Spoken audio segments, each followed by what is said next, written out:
ibihe byiza kuri wakanze subscribe kuri IT Panda. Amahoro y'Imana akomeze kubana nawe. Muri video ya today ndashaka ko dutangira uyu mwaka mwigishije uburyo ki wakorera amafaranga kuri social medias. Zino social media twirirwaho tureba ama video abandi bakoze, tureba uko ibindi abandi byagenze gute na gute. Ngiye kukwigisha uburyo ki izo social media uzikoreraho amafaranga. Byibuza uyu mwaka uzarangire hari ikintu ukuye kuri social media ukoresha.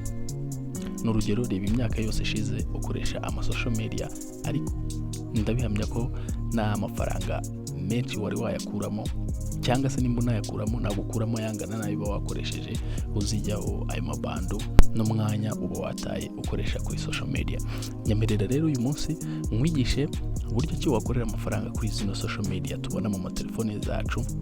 Mwereke na social media utagomba gutaho umwanya wawe cyane, uziko zizaguhemba kandi nta kintu zizigera zikugezaho. Muhaye ikaze rero kuri wa muyoboro wacu w'ikoranabuhanga, YouTube channel dusangiraho ubumenyi bw'ikoranabuhanga IT Panda. Muhaye ikaze we mushyashya ugeze kuri ino YouTube channel, wiyumvemo ikaze, hano ni karibu. Ikibazo uri buze kugira uramanuka muri comment ukimbaze, ukandi kuri iyo buto ya subscribe nimba utarayikanda. Nkuko twihaye intego yuko tugiye gukorera amafaranga kuri zino social media, nihaye nanjye indi ntego yuko uyu mwaka dutangiye tuzawusoza kuri ino YouTube channel yacu dufite abasubscribe 100,000. Nimba iyo ntego rero wumva wifuza kuyimfasha muko twayigeraho, jya sharinga video zacu, usharinga ku bantu benshi ubona zagira umumaro, zafasha. Ndabizi ko zino video n'inama mbahereza bibafasha mu buzima bwa buri munsi. Abenshi mugenda munyandikira comment zimbwira ko ibintu byabafashije, abanyandikira kuri WhatsApp na hehe hose. Niyo mpamvu nanjye mura na morale, mura n'imbaraga zo kugira nanjye ngira ikintu nabafasha. Hano rero muri iyi video tugiye kureba social media zidutera umwanya munini, tuzitaho, tuzibandaho, kandi izo social media kugira ngo ziguhembe muri uru Rwanda biba bigoye cyane. Gusa ntibikuyeho ko zihemba, ndakubwira uburyo ki zidahemba mu Rwanda, ariko nkwereke n'ubundi buryo ki ushobora kuzikoresha zikaguhembamo, kuko hari abenshi bafakinga ama location bakoresheje ama VPN n'ibiki. Izo social media ngiye kukubwira zidahemba utaho umwanya, ntibikuyeho ko zihemba. Hari na benshi zihemba hano mu Rwanda, ariko hari uburyo bwinshi baba bakoresheje kugira ngo zibahembe ku buryo wowe bishobora kukugora kuba wabigeraho nk'uko babikora. Nindagiza nkwereke n'izindi social media zoroshye kuba zaguhemba ku isaha ukaba ukoreye amafaranga runaka. Izo social media ndibukwereke rero ziguhemba, ushobora kuzikoraho nk'akazi kandi ufite n'akandi kazi ukora. Ufite kandi izo social media nizakubuza kuba wakora n'akandi kazi ku ruhande. Ino video ndizera ko iri buze kugufasha, usharinga no ku nshuti zawe nazo zibashe kumenya kano kantu, zireka guta umwanya ku ma social media adafite umumaro. Social media ya mbere abantu benshi dukunda muri iyi minsi iba mu matelefone yacu, iri kudutwarira umwanya munini cyane, niyo bita TikTok. TikTok mu Rwanda nago iri monetize, nago wapostinga video mu Rwanda ngo baguhembe. TikTok igira uburyo bwinshi ihembamo. Hari uburyo bwo kuguhemba kuri views, hari uburyo bwo kuguhemba kuri likes, n'uburyo bwo kuguhemba ku ba followers ndakeka. Ubwo buryo bwose rero buri monetize mu Rwanda nago burahagera. Sinzi nimba hari n'ibihugu byo muri Afrika bihembwa na TikTok muri ubwo buryo, ariko ntibikuyeho ko TikTok ihemba. Hari abafungura VPN, bagakoresha VPN, akaba yafakinga location, akaba yabwira TikTok ko aherereye muri United States kandi ari mu Rwanda. TikTok n'amaroba yayo ntago ajya gucekinga ngo wafakinze account n'iki, bo bahita batangira kugira ute TikTok yakuyifata nkaho iri muri state kandi ari yo mu Rwanda. Icyo gihe utangira kubona ibyo wabonaga bitandukanye, kuko iyo TikTok yo muri state izaho n'ama ads y'amatangazo, bya bintu byamamaza n'ibiki, utangira kubona ko yahindutse. Icyo gihe rero iyo wachanginze location, icyo gihe post ushyizeho barayiguhembera kuri views. Iyo wujuje ibisabwa kugira ube monetize, barayiguhembera kuri views, kuri like n'ibindi. TikTok rero mu Rwanda rwose nago ihemba, ntukayiteho umwanya wawe mwinshi kabisa. nimba wajya gucreatinga video nyinshi kuri TikTok wumva ko izaguhemba, TikTok nta muntu n'umwe muri uru Rwanda irahemba keretse ababigenje nyine muri ubwo buryo mbabwiye. Uwo TikTok yaba yarahembye amanuke muri comment anyomoza. TikTok ntago iri monetize, ndumva iyo platform umwanya wayitagaho wawugabanya. Gusa TikTok ikindi cyiza cyayo, tuvuye kuri ibyo byo kwidahemba, TikTok ushobora kuyikoreraho business.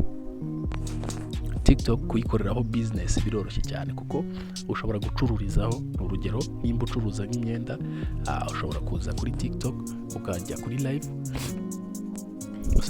Urugero, nimba ucuruza nk'imyenda ushobora kujya kuri TikTok ukaza kuri live, kuko algorithm ya TikTok iroroshye cyane kuba yahita igupushinga. Ushobora kujya kuri live ugacuruzaho izo product zawe kuri live, kuko algorithm ya TikTok iba yagupushinze ku bantu benshi, noneho ukaba wabasha kugira ute, ukaba wabasha gucuruza ibicuruzwa byawe nawe ugusoresheje, nawe ugeze ute ukabicururiza kuri live ya TikTok. Icyo ni icya mbere.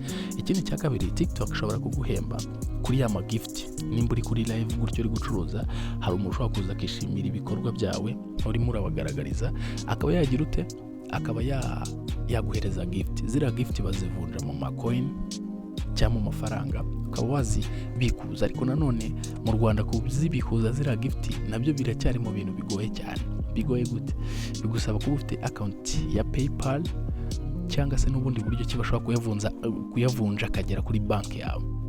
Urumva ko TikTok biracyagoye cyane kuba wayikoreraho amafaranga, ariko ushobora kuyikoreraho iyo business yawe, ukajya uyishyira ibicuruzwa byawe byose ufite ukabishyira live, abantu bakaba bakugurira live. Ikindi cya kabiri, ukuntu ushobora gukorera amafaranga kuri TikTok, ushobora kuzajya wamamariza abantu. Ugasanga nk'umuntu aracuruza ariko ntabwo iduka rye rizwi, ni abantu benshi barizi, ukajya ugira uti za content zawe ukora kuri TikTok ukajya ukamamarizamo uwo muntu, akaba yakwishyura, akaguhereza wenda nk'ibihumbi 50 bitewe n'uko mwabivuganye n'igihe wamwamamarizamo. Ubwo urumva ko nabwo urinjije, ariko atari TikTok iguhembye, ari content yawe iguhembye no kwamamariza uwo muntu. Ubundi buryo TikTok yakwinjirizamo nuko wakora account ikaba nini cyane. Nimba ufite content ikura vuba, account yamara kuba nini ukayihera nk'umunyamakuru cyangwa se abandi bantu bakunda platform zabafasha gutanga ubutumwa bukagera ku bantu benshi, yageza nko kuba followers 100,000 ukaba wayigurisha amafaranga menshi afatika. Nubwo buryo ki TikTok izakwinjirizamo. Naho ubundi nujya gutegereza ngo TikTok izaguhemba kuri views, izaguhemba kuri likes, izaguhemba kuri ibi n'ibi, aho ngaho urahiye. TikTok nta kintu kijyanye n'amafaranga izigera iguhereza. Urwo ni rwo rubuga rwa mbere mu bujiji kuba warushyiramo imbaraga nyinshi ngo utegereje ko bazaguhemba. Ariko izo nama nkugiriye eshatu z'uko wayikorera amafaranga, zo uzikurikije wakorera amafaranga menshi kurusha n'abahembwa na views za TikTok. Urwo ni rubuga rwa mbere.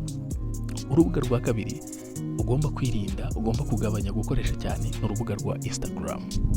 Instagram buriya ikunze gukoreshwa n'abantu benshi cyane, ariko Instagram ntago iragira uburyo bwo kumonetiza views z'abantu hano mu Rwanda. Ariko nayo nibujije ko ihemba abantu. Hari abantu bahembwa na Instagram benshi hano mu Rwanda, ariko nabo bafite ubundi buryo kiba barabikozemo bitari bya bindi byo kubahemba kuri views, per views cyangwa se likes. Ubwo rero Instagram nayo itangira uyigendere gake. Gusa Instagram icyiza cyayo nuko ishobora kukorohereza mu kulinkinga abantu, kuba wabageza ku yandi ma platform ukoresha. N'urugero, ushaka nko kurangira abantu kuri YouTube yawe, Instagram iroroshye kuba wakoresha link ikahita igeza abantu kuri YouTube, cyangwa se nimba ufite website iroroshye kuba yagufasha gushyiraho iyo link ikahita ibageza kuri ya website yawe. Gusa ariko ku bijyanye na monetize, guhembwa ku kwezi kwa kundi abandi bahembwa ku kwezi, cyangwa se gukora content ukazabona amafaranga, Instagram rwose yigendere gake gashoboka, koko nta mafaranga uzigera uyibonaho. Urubuga rwa gatatu rero narwo ni nka Instagram, Snapchat. Urubuga rwa Snapchat rukoreshwa n'abantu benshi bakora content, bashyiraho content menshi, ariko Snapchat nayo ntago iraba monetize mu Rwanda ku buryo ki wayikoreraho amafaranga, ku buryo ki wakora content ikazaguhemba. Nimba rero watekerezaga kuzatangira content utangira kuri izi mbuga nkoranyambaga, uzigendere gake, gusa si nkubujije kuzazikoresha kuko izi mbuga nkoranyambaga zizagufasha kwamamaza content yawe. Buriya content yawe iyo yamamaye yamenyekanye, abaza kuyishaka noneho kuri za mbuga zicuruza baba benshi kurusha uko waba noneho utayamamaje. Izi mbuga nkoranyambaga zo zizagufasha kwamamaza content yawe, ariko ntabwo zizigera ziguhemba. Urubuga rwa kane ni urubuga rwa Facebook. Facebook buriya abantu benshi twakuze tuyikoresha, tujyaho dusaba liking, wamaye like ku gafoto, wamaye like kuri page iki, ariko Facebook ntago ihemba, niraba monetize mu Rwanda, nta n'umuntu n'umwe irahemba. Facebook rero ikintu cyiza cyayo yagufasha gucreatinga page ikarebwa n'abantu benshi, none iyo page ukajya uyamamarizaho. Kwamamarizaho byo birakunda, ushobora no kwishyura kuri Facebook, ifite amarobo uburyo ki wishyuramo bakakwamamariza product zawe, udashatse abantu baba followers benshi, ahubwo yo ikagenda ibipushinga ku bantu bareba kuri community ireba ururimi rwawe. Facebook rero rwaba urubuga rwiza rwo kwamamarizaho, ariko si urubuga ruzaguhemba ku kwezi, si urubuga ruzaguhembera views kuri content zawe, kuko mu Rwanda ntago iri monetize. Izi mbuga nkoranyambaga zose uko ngenzi kubwiye, biroroshye kuba wazamamarizaho ugakwabona n'amafaranga menshi kurusha abahembwa na content. Biroroshye pe, sinkubujije kuba wazikoresha, ariko kuzitaho umwanya wizeye ko zizaguhemba ku kwezi, wizeye ko igihe kizagera ukaba monetize, rwose usubiza amerwe mu isaho. Hano mu Rwanda niziraba monetize, sinzi ko zizanaba monetize. Ibihugu byinshi byo muri Afurika ntago babyemerera kuba byamonetiza kuri zino social medias. Facebook rero kimwe na Instagram ushobora kubishyura, hari ukuntu ubishyura amafaranga makeya bakakwamamariza product yawe, bakayigeza ikintu cyawe, video yawe bakayipushinga, bakayigeza ku bantu benshi cyane bari muri ako gace utuyemo. Ukaba wabasha kumenyekanisha ibikorwa byawe bikamenywa n'abantu benshi ubishyuye, cyangwa se ugakoresha na bwa buryo bw'uko ufite abantu benshi, none ukajya wamamariza andi makampani ukayamamariza kubera ko uzwi cyane, uzwi n'abantu benshi. Nubwo buryo ki izi mbuga bazikoreraho amafaranga, ariko badateganyije ko bazahembwa ku kwezi. Urundi rubuga rero ni urubuga rwa X cyangwa se Twitter. Uru rubuga nta kintu na kimwe ruzakwinjiriza usibye kuba watangaza amakuru yawe, usibye kuba watangaza ibintu abantu benshi bakabimenya, kubera ko ni urubuga rukoreshwa n'abayobozi akenshi.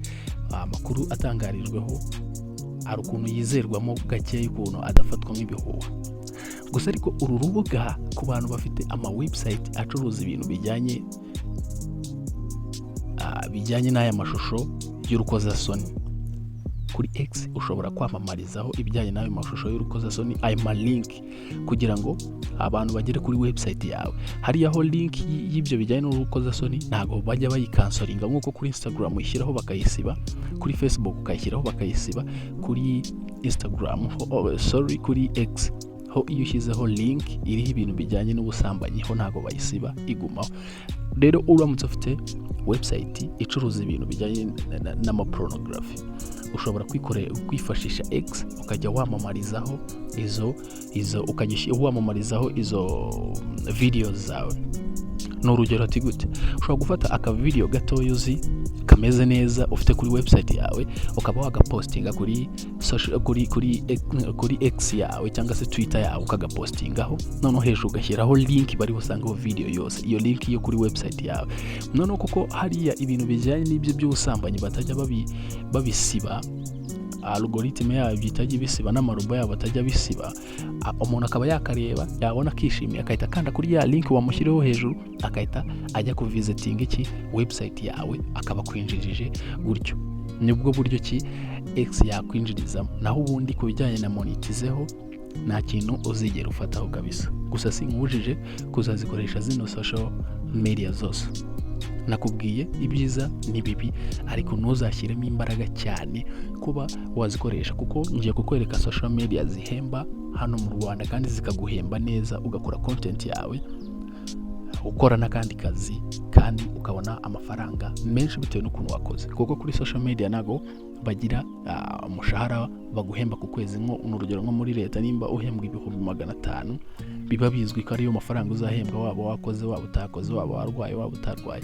Kuri izi social media ngiye kukubwira zihemba bitewe n'ukuntu wakoze, ikindi zikaguhemba bitewe n'ukuntu ukunzwe, zikaguhemba bitewe n'ukuntu uzwi. Ntago uzahembwa kimwe n'umuntu uzwi n'igihugu cyose ngo uzwi n'akarere kamwe ngo mube mwahembwa kimwe. Oya, biba bitandukanye. Niyo mpamvu ziba zigusaba guhozaho cyane kugira ngo uzatangire kurya ayo mafaranga yabo ari menshi. Izi nizo mbuga rero dukunze gukoresha cyane, dukunze kwibandaho mu buzima bwacu bwa buri munsi, kandi mu by'ukuri nta kintu na kimwe zitwinjiriza ahangaha mu gihugu cyacu. Reka tunyarukire rero kuri za social media zihemba hano mu Rwanda, kandi zihemba neza, zitunze abajeni benshi babaye bakire kuri izo kubera izo social media.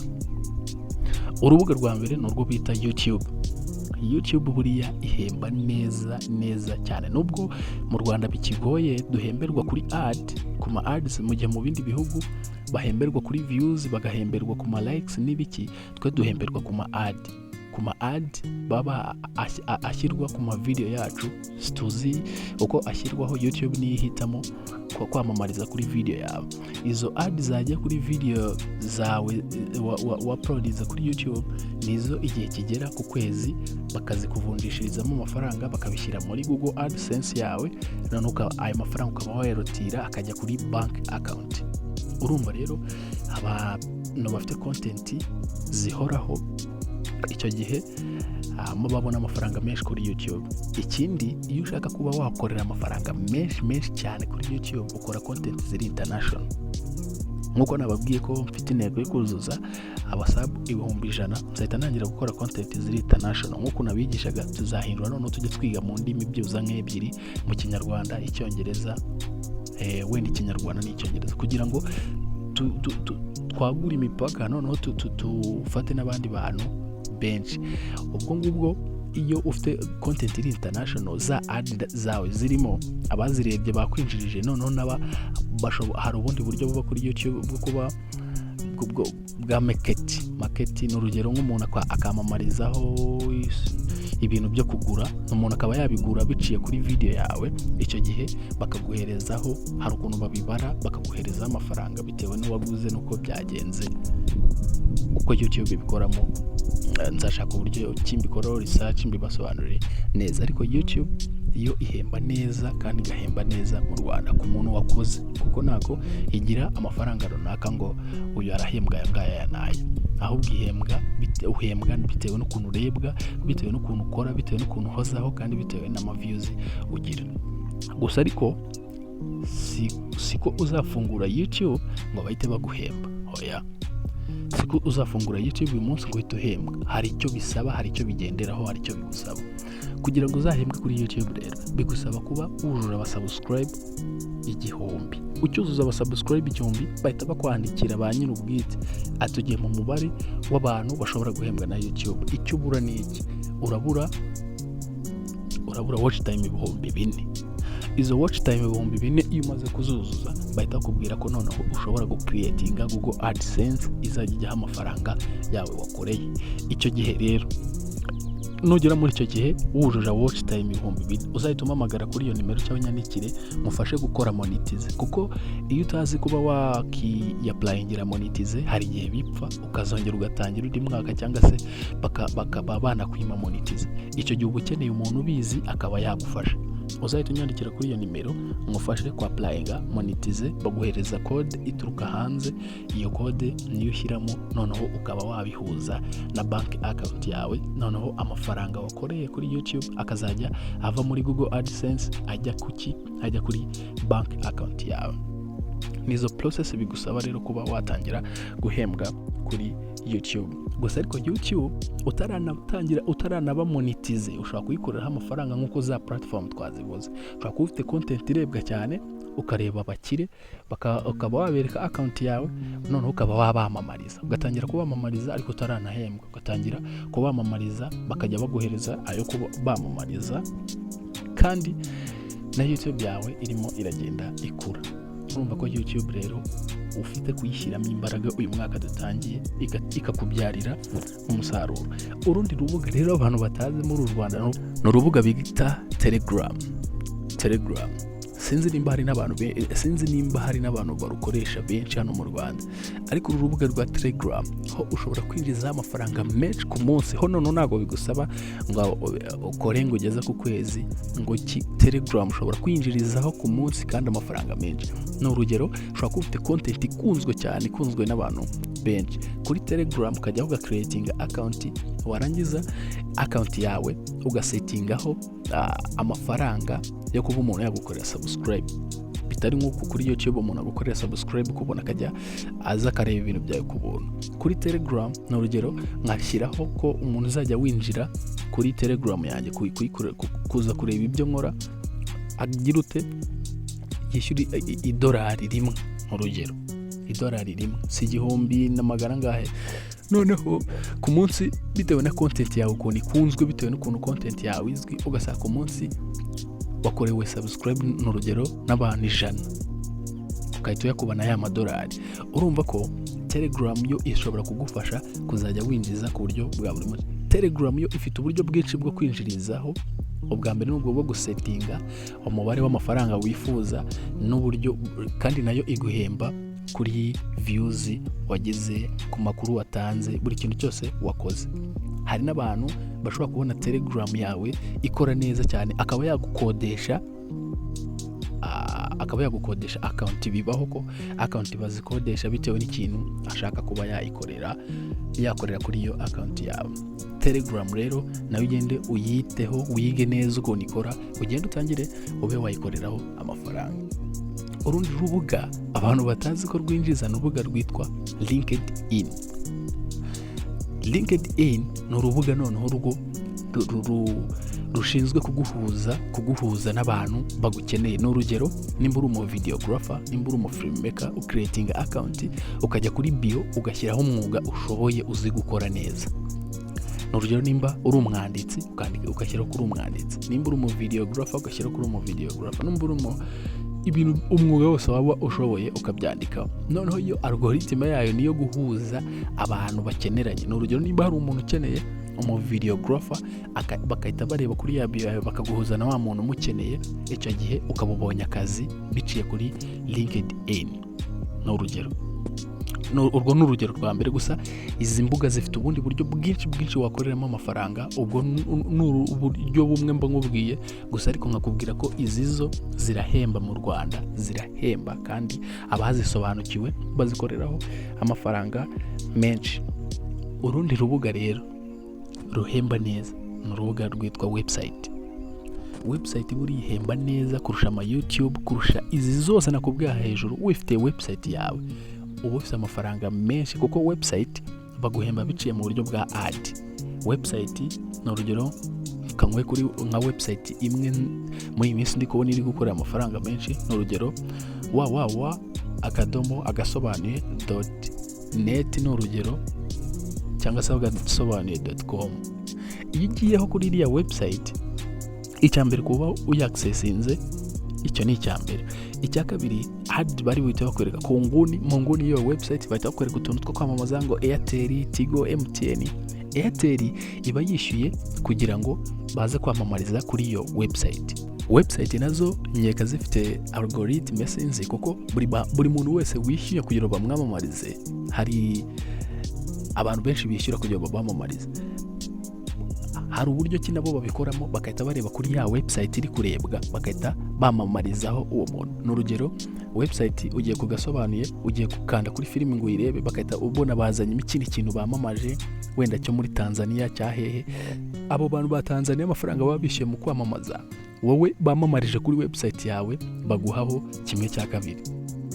We bamamarije nyir'ubwite bwa website. Urumva ko ni nkaho, kuko ari we bamamarije kuri website yawe, baguha 1/2, nabo bagatwara ayasigaye, kuko aribo bakoze icyo nakita nk'ubukomisiyoneri kugira bamamarize kuri account yawe. Ni urugero, nimba Airtel yabahaye nk'ibihumbi 500 byo kwamamaza umunsi umwe, baraguhereza 1/2 cy'ayo mafaranga kuko bamamarije kuri website yawe, andi abe ayabo bantu bari kugenda bashyira kuri ayo ma website ari active arimo ararebwa. Icyo gihe rero iyo wifitiye website yawe bwite ukontorora ku giti cyawe bwite, ucreatinga Google AdSense, ayo mafaranga bagenda bamamarizaho akazajya ajya muri Google AdSense yawe, ukahita uyihuza na bank account yawe. Umuntu rero ushaka gukorera amafaranga kuri iki gihe biroroshye kuba wa creating a website. Nimba ushaka gukorera amafaranga rwose, ufite business, ni urugero ufite hoteli, iyo hoteli yawe ushobora kuzajya ushyiraho amakuru ya hoteli kuri website, ukaba abantu bamenye amakuru ya hoteli yawe, kandi ukaba uri no gukorera amafaranga kuri ads bazashyira kuri website yawe. Muri iyi myaka rero nta muntu udafite website, n'udafite website byaroroshye kuyikora, n'uwaba atayifite yazambwira kuri izi nimero nkamukorera website bitewe na business akora, noneho agatangira no gukorera amafaranga kuri website. Website buriya nayo ihemba neza cyane kurusha n'izindi platform. Abantu bafite ama website bajya muri comment bakanangira ubuhamya, bakababwira uburyo ki website zihemba neza. Niyo mpamvu iyo umuntu agiye gucreatinga website kuko aba ariye ku giti cye, si nka bya bindi kuri YouTube, iyo igiye kuguhemba ikuraho imisoro, iyo igiye kuguhemba ikuraho ngayo kuvunja ngayibiki, na banki ikazavunja ikazagira ibiki, ukabona nimba wakoreye 100,000 baguhaye nk'ibihumbi 50 bitewe na process byaciyemo imisoro ibiki. Kuri website bayaguhereza imbumbe ukarayawe uko wayakoreye niko yabona, kuko website ni wowe warayicreatingiye guhera mu makode, ukayidevelopa mu makode paka ibaye website, ukayubaka paka ibaye igikorwa kigaragara. Reka mbiguhemo urugero uhita ubyumva neza. Ni urugero nk'inzu ukodesha, uramutse uyikodesheje undi muntu, nyiri kuyikodesha hari ayo uzamwishyura, n'uwo nguwo wayikodesheje nawe akwishyure, ugire ayo usaguraho. Nibwo buryo kiza YouTube n'izindi nababwe hejuru zikora, n'utwo wasaguye nitwo usigarana. Ariko website ni wowe wiyubakiye inzu, urayitangira uhihera hasi muri fondasiyo, urayizamura, urayisakara, urayisiga iba nziza, umuntu araza arayikunda, arakubwira atashaka kuyikodesha. Amafaranga azavamo, ayo mafaranga azajya aba ari ayawe, nta wundi muntu muri buze kuyagabana. Niko website yo ikora. Website rero kuko aba ari iyawe, amafaranga winjizaho yose nta wundi muntu, nta misoro naki, aba arayawe. Inama nakugira rero, nimba ufite aga content keza karyoshye, cyangwa se ufite business ukora nziza iryoshye, yishakire website, aka website kagaragara neza gakunzwe, noneho abantu bajye baza kureba ibicuruzwa byawe kuri website. Nimba ari agafilime ufite karimo karakundwa kuri YouTube, gashyire no kuri website. Utakarebeye kuri YouTube akarebere kuri website. Nimba ari videography, akandi kanama nakugira, kuri izi video zikunze gusohoka z'urukozasoni, murabizi ko abantu bose zitugeraho, ushobora kubikoramo business no gusa, ariko si nkubwe ngo uzayikore uvuga ko ari njye wayikwiye iyo nama. Ushobora kubikoramo business, ugakora ka website ga posting izo videos za trending z'abo bantu z'urukozasoni zikunze guca ku ma X, noneho ukajya ubishyira kuri iyo website yawe, umuntu wishaka akayibonera ubuntu. Ariko wowe kuko ba consuminze zama ads yaje kuri website yawe, wowe ukikuriramo amafaranga yo kuma ads n'ibindi. Urumva ko website ushobora kuyikoreraho uburyo bwinshi, ushobora ni ibintu byinshi cyane wakorera kuri website. Ushobora no gukora website itangaza amakuru, n'urugero nk'igihe ubona ko kiyandika inkuru zanditse gusa. Abantu benshi bakunda gusoma rero bajya ku Gihe bashaka kumenya amakuru y'ibyabaye n'iki, igihe kikinjiriza muri ayo ads. Ntago kinjiriza ngo ko wasomye iyo nkuru byagenze bite, kinjiriza ku ma ads n'ibindi bintu byo kumenyesha, ibyo kumenyekanisha n'ibiki, ibintu byinshi biriho kuri iyo website. Rero niba ushaka gutangira gukorera ibiceri kuri aya ma platform muri uyu mwaka twinjiyemo, uhitemo platform imwe wakoresha, uyibandeho imwe uyibandeho, ushyiremo imbaraga nyinshi cyane, wirinde gucika intege, wirinde gusubira inyuma, wirinde abaguca intege nk'uko babivuga, wirinde gusubira inyuma, ushyiremo imbaraga nyinshi. Uyu mwaka tuzawusoza unshimira umbwira ati nafashe umwanzuro nkoresha uru rubuga rwonyine, ndushyiraho imbaraga nyinshi kandi natangiye gukorera amafaranga. ndizera rero ino video igufashije usharinge no ku nshuti zawe nazo zibashe kumenya bino bintu, zisobanukirwe uburyo kizakoramo amafaranga kuri social medias. Ibindi byo nakagaruka, inama zo ni nyinshi nzagenda nzibagira nkuko ngiye gutangira content zigaragara nanjye ngaragara, gusa izo tuzazitangira nyuma yo kuzuza wa mubare w'abasubscribe, yantego y'abasubscribe twihaye muri uyu mwaka. Ndizera ko ino video yagufashije, sharinga no ku nshuti zawe nazo zibasha kumenya bino bintu, kandi subscribe niba utarayikanda. Ibindi byo nakagaruka. Thank you so much.